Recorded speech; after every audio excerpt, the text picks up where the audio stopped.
নোংরা কথা বলছি। বোতল বোতল, এটা পানির বোতল, মদের বোতল খায় মানুষ, ইঞ্জেকশন নেই, আঠা সঙ্গে কত রকম নিশা যে পৃথিবীতে এসেছে, হিরোইন আছে, কিন্তু সব থেকে খতরনাক নেশা কোনটা? শেখ সাদি কি বলছেন? গমে দুনিয়া মখোর কে গম গমে আস্ত, হামা গম হা ফরোতন আজিয়াস্ত, গমে দুনিয়া মখোর কে বেহুদা আস্ত, হিচকা সে দর দুনিয়া নয়া সুদা আস্ত, या इलाही बदे तो तौफीकम रहबनु माजुज बेथिया तहकीकम। কি বলেন? কোন লোক যদি সকালে মদ খায়, বিকালে তার নিশা কেটে যাবে। কোন লোক যদি রাত্রিতে শোয়ার সময় হিরোইন খায়, সকালে তার নিশা কেটে যাবে। কেউ যদি বিকালে ইঞ্জেকশন নেয়, ঘুমাবার সময় রাতে তার নিশা কেটে যাবে। পৃথিবীর বুকে যত নিশা আছে চিরদিন সঙ্গী হয় না। নিশাগুলো একবার সেবন করা হয় আর একবার কেটে চলে যায়। কিন্তু এমন একটি বোতল আছে বন্ধুরে, যে একবার পান করবে, এই বোতলকে যে একবার সেবন করে নেবে, ওর নিশা কাটানোর আর কোনো সময় নাই। যতদিন ওর কাছে আজরাইল না আসবে, অতদিন ওর নিশা কাটবে না। তাই শেখ সাদি বলছেন, গামে দুনিয়া মাখর কে বেহুদা আস, হিচকা সে দর দুনিয়া নয়া সুদা আস। দুনিয়া এমন একটা নিশা, দুনিয়ার নিশাটা এত গভীর নিশা, যতজন দুনিয়ার প্রেমে পড়েছে, মতের আগে পর্যন্ত দুনিয়া তার পেছন ছাড়ে নাই, তাকে জড়িয়ে ধরে নিয়েছে। অতএব পৃথিবীর সব থেকে জঘন্যতম নিশা হচ্ছে দুনিয়ার নিশা।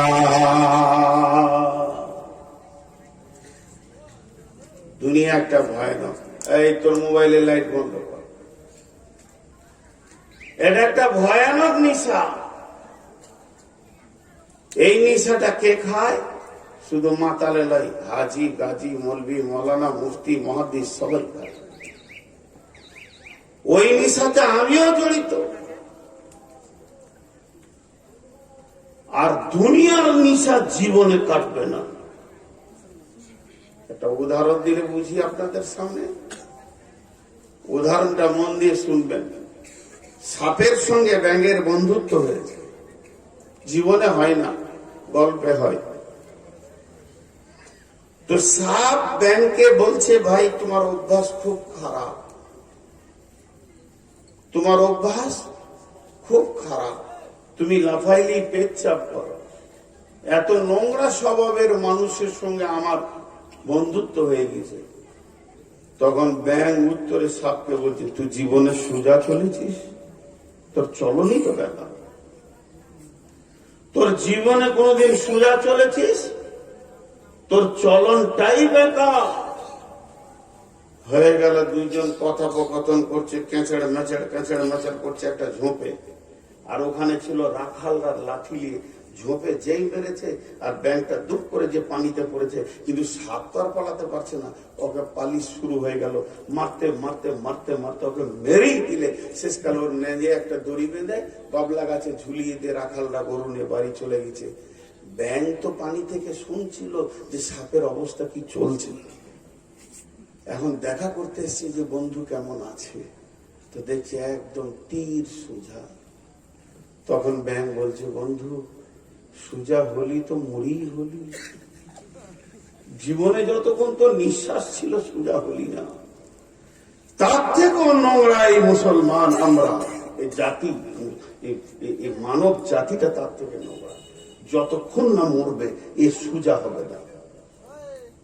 এদেরকে সোজা করার কত পৃথিবীতে যন্ত্র আসেনি, তাহলে একটাই এসছে তৌহিদবাদ। যদি এদের ভিতরে আল্লাহর ভয় ঢুকে যায় তো তবেই এরা সোজা হবে। নচেত ট্যাবলেট দিয়ে চোরকে আল্লাহর ওলি বানানো যাবে না। ইঞ্জেকশন দিয়ে সেলাইন চালিয়ে ডাকাতকে মসজিদে ঢোকানো যাবে না। পৃথিবীতে কোনো মেডিসিন নাই। মানুষের দুইটি রোগ, এই রোগটা ধরতে গিয়ে আল্লাহ বলছেন আরাজিতুম বিল হায়াতি দুনিয়া মিনাল আখিরা ফামা মাতাউল হায়াতি দুনিয়া ফিল আখিরাতি ইল্লা কালিল। এটা একটা দেহ, এর ভিতরে একটা আছে আত্মা। দেহের রোগ আলাদা, আত্মার রোগ আলাদা। জ্বর হয়েছে, সর্দি হয়েছে, জন্ডিস হয়েছে, ক্যান্সার হয়েছে, হাড় ভেঙে গেছে, মাথা ফেটে গেছে, সর্দি কাশি, এগুলো হলো আপনার কিনা বডির রোগ, এগুলো দেহের রোগ। এই দেহটা তৈরি হয়েছে মাটি থেকে, আরে ওষুধ আল্লাহ মাটির গাছ গাছরা থেকে রেখে দিয়েছেন। কিন্তু জেনেলেন নামাজ পড়ে না, মিথ্যা কথা বলে, সুদ খায়, চুরি করে, ডাকাতি করে, খুন করে, খিস্তি করে, গাল দেয়। এই রোগগুলি কিন্তু দেহের রোগ নয়, এগুলো আত্মার রোগ। আত্মাকে যতক্ষণ পর্যন্ত ওষুধ না দেওয়া যাবে অতক্ষণ পর্যন্ত এই রোগগুলি তার কাছ থেকে সরবে না। তাহলে আত্মার ওষুধ কি? আল্লাহ তাবারাক ওয়া তাআলার কালাম পাকের জিকির। আল্লাহ তাবারাক ওয়া তাআলা বলেছেন বিসমিল্লাহির রহমানির রহিম আলা বিযিকরিল্লাহি তাতমাইন্নুল কুলুব। আল্লাহর জিকিরের ভিতরে দেহের কেন আত্মার প্রশান্তি রয়েছে। আত্মা তার প্রত্যাবর্তনকে ফিরে পাবে এবং তার রবকে পাবে এবং সে তার রাস্তাকে খুঁজে পাবে। কিন্তু পৃথিবীর ওষুধ দিয়ে আত্মাকে সোজা করা যাবে না, আর আত্মার ওষুধ দিয়ে পৃথিবীর দেহকে সোজা করা সম্ভব হবে। কারণ দেহর ড্রাইভার হলো আত্মা, দেহকে চালায় কে না আত্মা। আত্মা যদি দুর্বল হয় আর দেহ যদি সবল হয় তাহলে দেহ গুনাহ করবে, আত্মা উঠতে পারবে না। আর আত্মা যদি সবল হয়, দেহ যদি দুর্বল হয়, তাকে গুনাহ করার সুযোগ দিবে না।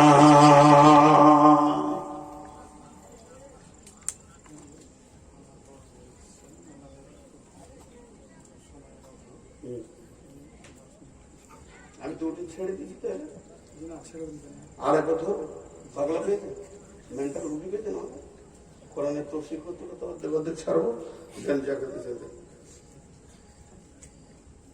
বাংলাদেশের মন্ত্রীকে ছাড়িয়ে একটা কোরআনের তফসির চলছে, কোরআন করে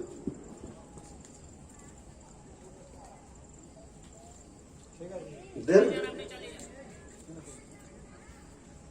আরে দেন, আপনি দেন, ছাড়েন হলো দেন, এগুলো কাজ আর করিয়েন না। করে বলে দিচ্ছি কোরআনের তফসির চলবে, মধ্যখানে কাউকে ব্রেক করতে দেবো না, মন্ত্রী লোক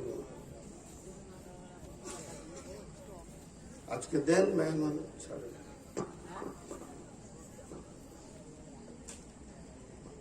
মূল্যবান আলোচনা আপনারা শুনছিলেন। এটা আমাকে মোটেই হতো, আমাকেও ভালো লাগছে না। কিন্তু যখন আমাদের সম্মানিত মেহমান আমাদের কাছে উপস্থিত আছেন আর ওনাদের সময়েরও খুবই অভাব, তো যাই হোক, বড়বাবুকে আমি খুব সংক্ষিপ্ত আকারে কয়েকটা উপদেশ বাণী আমাদেরকে দেওয়ার জন্য একটু অনুরোধ করছি।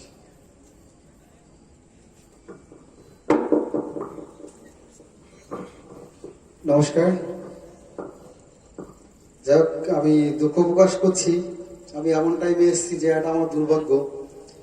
নিশ্চয় আমি মন্ত্রীর থেকে বড় নয়, আমি থানা ছোট বাবু। ক্ষমা চাইছি আপনাদের কাছে এত সুন্দর একটা অনুষ্ঠানে আমাকে আমন্ত্রণ করার জন্য। বেশি কিছু বলবো না, ভালো থাকুন। আপনাদের অনুষ্ঠান নষ্ট করার মতন মানসিকতা বা কোনো কিছু আমার নেই। যদি কোনোদিন মন্ত্রীর থেকে বড় হই অবশ্যই আমি এখানে কিছু বলবো। নমস্কার।